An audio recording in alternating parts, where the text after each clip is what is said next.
Olá, tudo bem com vocês?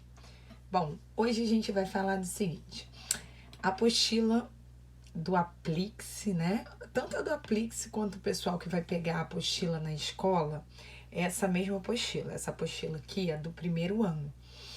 Só que quem está recebendo ela são os alunos do segundo ano, tá?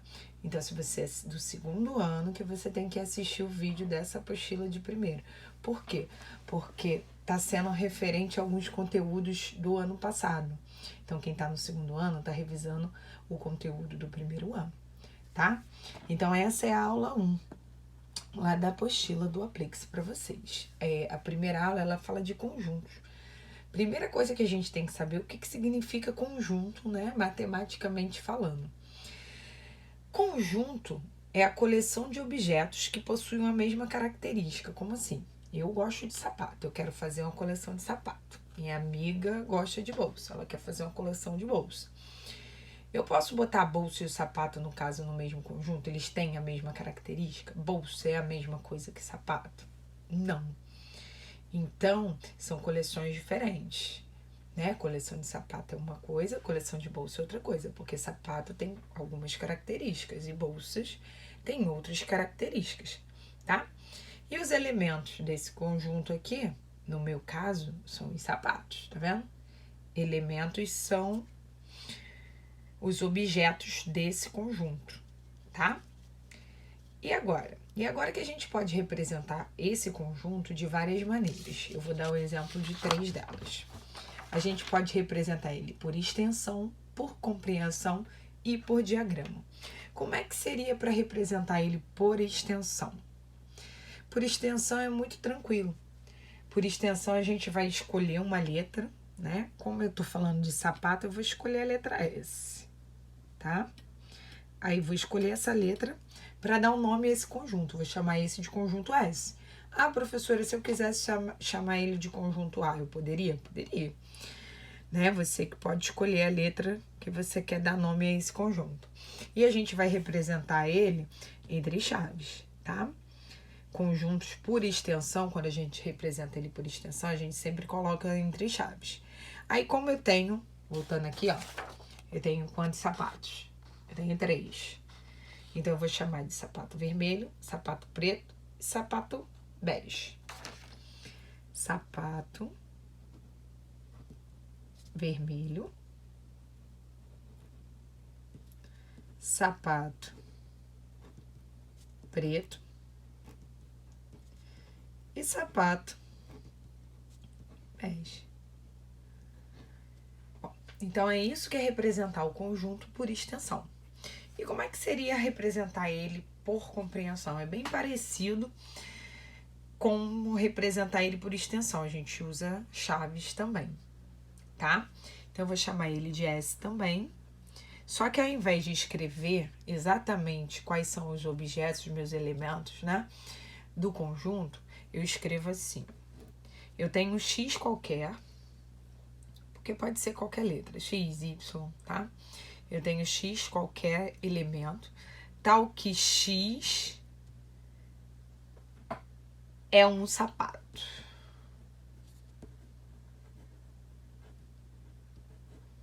Então, ele tá me dizendo que eu tenho um elemento X, tal que, essa barra significa tal que, X é um sapato.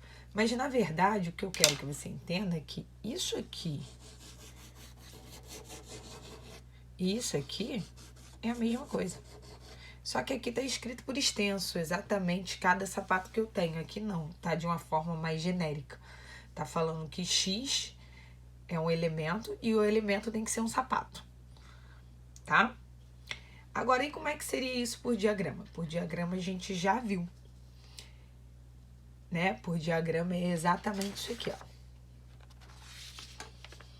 Essa é a representação que a gente tem por diagrama, tá vendo?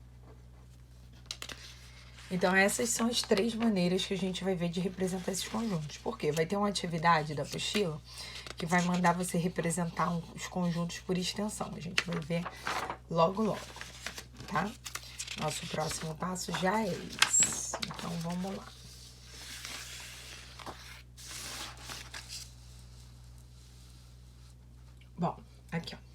primeiro exercício aí da apostila da aula 1. Eu não lembro exatamente em que página ele tá da apostila. Mas é o primeiro exercício que tem, da aula 1.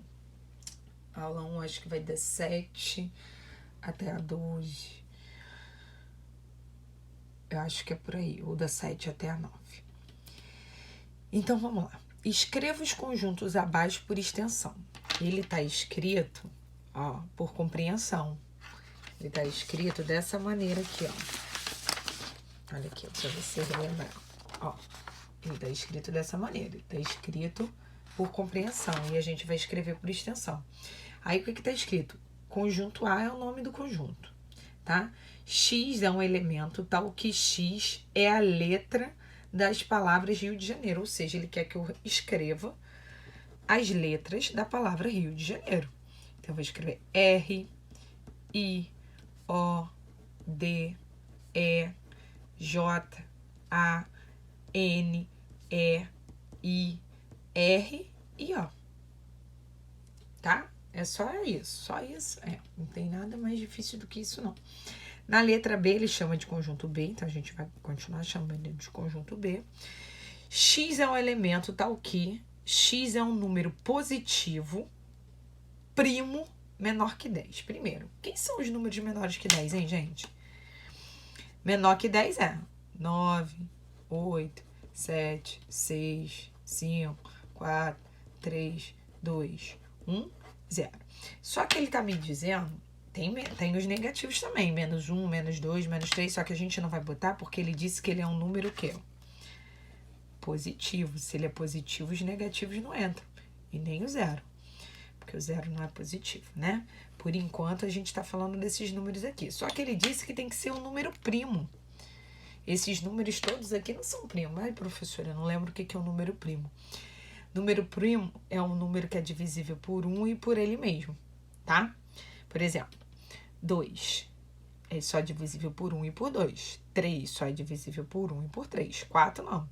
4 é divisível por 1, por 2 e por 4. Então, 4 não é primo, não me serve. O 2 me serve, o 3 me serve, o 1 também não me serve. Porque o 1 só dá para dividir por 1.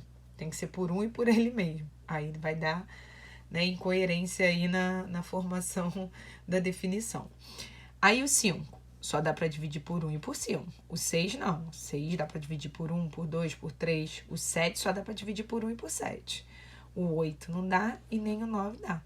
Então, quais os números que sobraram aqui para mim? 2, 3 e 5. Então, tem que ser números menores que 10. A gente números menores que 10 positivos, né? Porque os negativos não entram, porque eles estão falando só de positivo. Aí eu tirei 0, porque o 0 não é positivo. Aí desses aqui que eu tenho, menores que 10, eu tenho que ver qual que é primo. Aí primo vai ser o 2, o 3, o 5 e o 7. O 9 não, o 8 não. Então eu vou escrever 2, 3, 5, 7. Tá? Então era só para fazer isso? Só para fazer isso. Agora vamos continuar.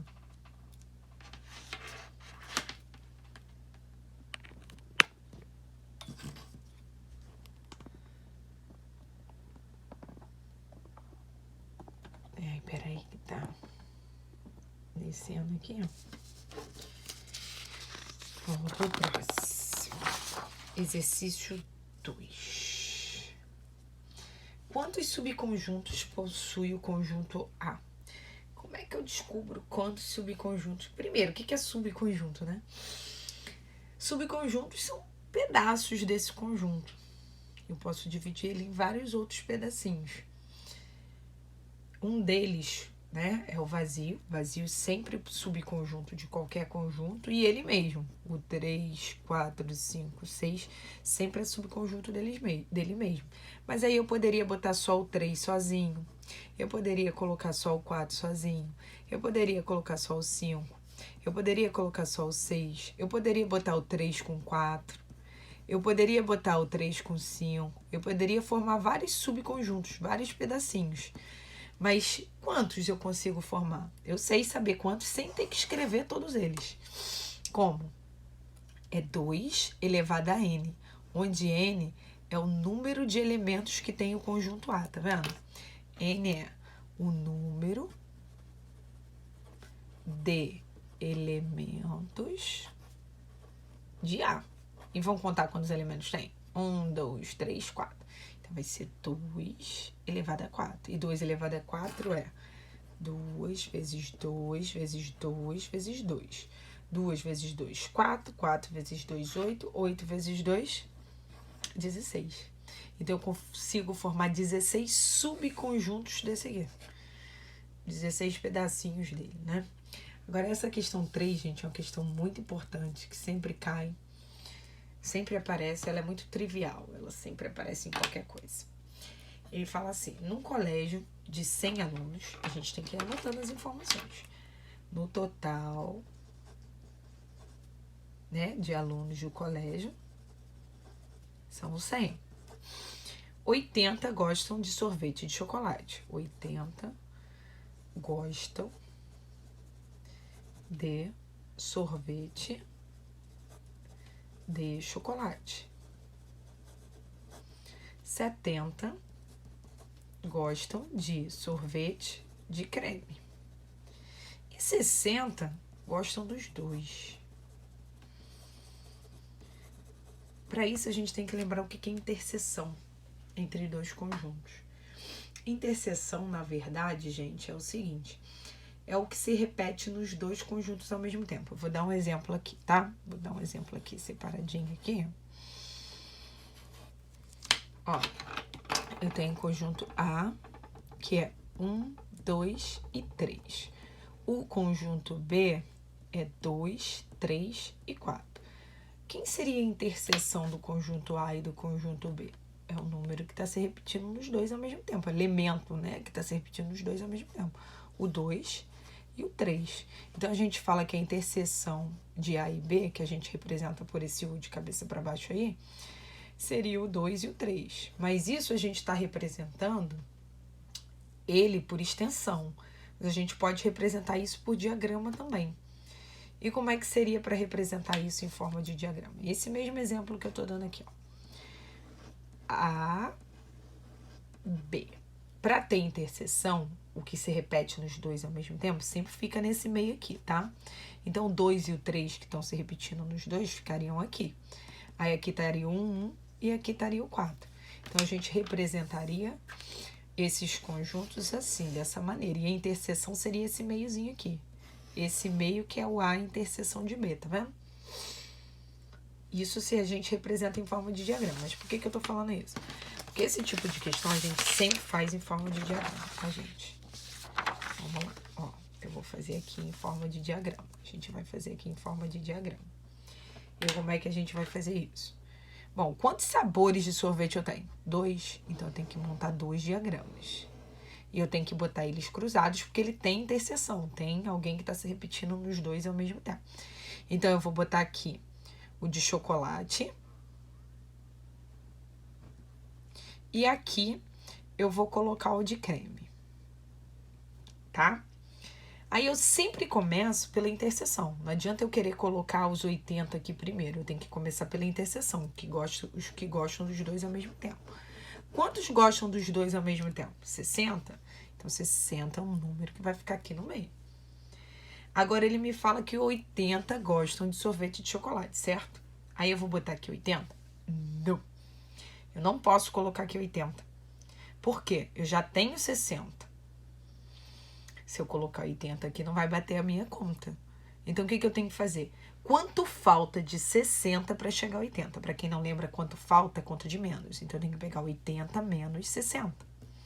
80 menos 60 dá 20. Então, aqui é 20. Porque no total desse tem que dar os 80, tá vendo? No total de sorvete de chocolate tem que dar 80. Então, se eu boto 80 mais 60 aqui, ia dar 140, não ia dar 80. E eu tenho que ter 80 sorvete de chocolate. Agora, eu vou ver quantos de creme. São 70, mas eu não vou botar 70 aqui. Eu tenho que ver quanto falta do 60 para chegar a quanto? A 70. Então, o que eu faço? 70 menos 60. 70 menos 60 dá 10.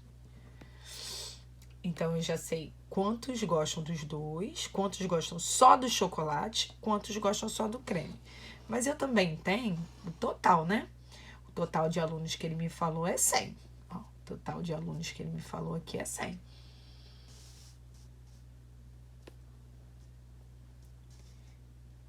Então, 100 é meu total de alunos. Ó, aí, o que eu vou fazer? Vamos ver se aqui tem 100 nessa soma? 6 mais 2. 80. 80 mais 10 vai dar 90. Então, aqui só tem 90. Ué, mas no total não tinha que ter 100? Significa que eu tenho 10 alunos que não gostam de nenhum dos dois sabores. Que estão aqui, ó, do lado de fora. Não gostam de nenhum dos dois sabores. Tá ok? Deu para entender? Esse exemplo aqui é bem importante. Agora vamos para o último, que é o 4. Ó, o 4 ele fala o seguinte. Eu tenho o A e o B, né? Ele pede para calcular a união de B. O que é a união de B? O que significa união? É juntar todos os elementos de A com todos os elementos de B. Posso botar em diagrama, posso botar entre chaves, do jeito que tá. Eu prefiro botar em diagrama, então eu vou representar assim, ó. A união B. Todos os elementos de A e todos de B. Vou botar 1. Ah, mas eu vou repetir 1? Não precisa, né? Você já botou ele uma vez, não precisa repetir. Aí aqui eu tenho 2. Aí aqui eu tenho o 3. Ah, o 3 está repetido, não precisa repetir. E eu tenho 4. Então, a união B são todos os elementos de A e de B juntos. Então, quem são eles? O 4 também está repetido. Preciso botar o 4 aqui 2 vezes? Também não. Então, vai ficar 1, 2, 3, 4, tá vendo? E se fosse assim, entre chaves? Eu ia botar A, união B, ia botar 1, 2, 3 e 4. Ia ficar assim, tá vendo? É a mesma coisa? É. Só que um tá escrito em forma de diagrama e o outro tá escrito por extenso. E o que seria A menos B? São os elementos de A menos os elementos de B. Então, vamos botar o A e o B aqui de novo, ó.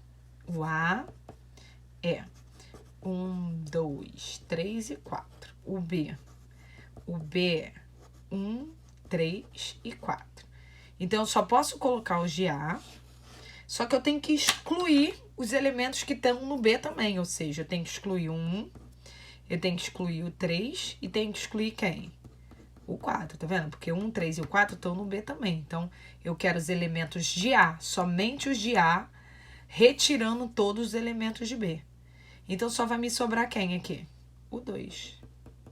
Então, o A menos o B é o 2. Mas se eu quisesse botar em diagrama, ia botar assim, ó. A menos B, 2. Tá? Aqui por diagrama e aqui escrito por extenso. Agora, vamos finalizar aí para não ficar muito longo, né? Aí, aqui na letra C, ele fala B interseção de C. Ó, o B é 1, 3, 4. O C, 1 e 4. O que é interseção mesmo, professora, que eu já esqueci? É um número que se repete nos dois ao mesmo tempo. Então, quem são os números que fazem parte do B e do C ao mesmo tempo? O 1 e o 4. Então, a gente escreve que B interseção de C é 1 e 4. E se fosse por diagrama, professora? B interseção de C, 1 e 4. Não precisava nem botar vírgula. A gente pode botar assim, 1 e 4, separado. E esse negócio agora aqui confundiu. Não confundiu, não. A gente vai fazer a mesma coisa. A gente vai primeiro fazer a união de B. A gente, inclusive, já fez o A união de B, ó. A união de B vai ser 1, 2, 3 e 4. O que é a união de B? São todos os elementos de A mais todos os elementos de B.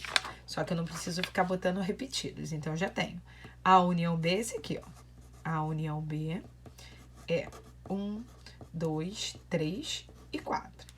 Então, eu vou fazer esse aqui, interseção com C. Quem é o C que a gente tem, ó? O C é o 1 e o 4. Então, eu quero a interseção desses dois. Quem é que tá se repetindo nos dois ao mesmo tempo? O 1 e o 4. Então, a união B interseção C é 1 e 4.